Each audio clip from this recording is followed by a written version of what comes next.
Well, Martha, it's interesting. General Dunford said he called Defense Secretary Mattis in Asia this morning to tell him he wanted to brief the press to address certain misconceptions about the attack in Niger that led to the death of those 4 U.S. soldiers.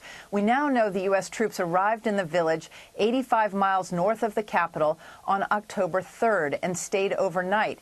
It's not clear if that was part of the original plan. The attack occurred mid-morning the next day. Sergeant LaDavid Johnson's body would not be found for a full 2 days. 50 heavily armed fighters attacked the convoy after they left the village and were on their way back to the base. Dunford confirmed that no drone was overhead when the battle started, but said a drone was repositioned overhead within minutes. He said he had not yet viewed the video.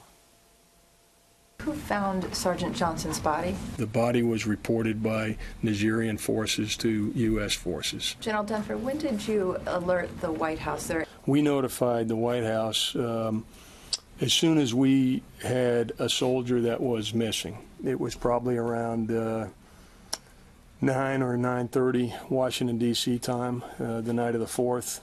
And at that point, knowing that we had a missing soldier, we made a decision to make sure that all of the resources, to include national assets, were available.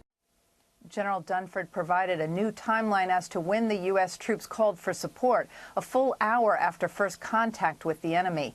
It would take 2 hours before the French warplanes were above. When they requested support, it took the French aircraft. The French were ready to go in 30 minutes, and then it took them approximately 30 minutes to get on the scene. It's important to note that when they didn't ask for support for that first hour, my judgment would be that unit thought they could handle the situation without additional support.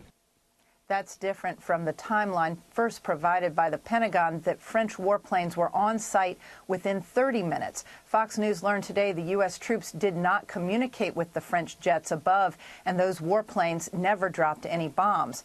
General Dunford said U.S. forces in Niger are not allowed to accompany local forces if they expect enemy contact, and they did not expect resistance on this patrol. Martha. Jennifer, thank you very much.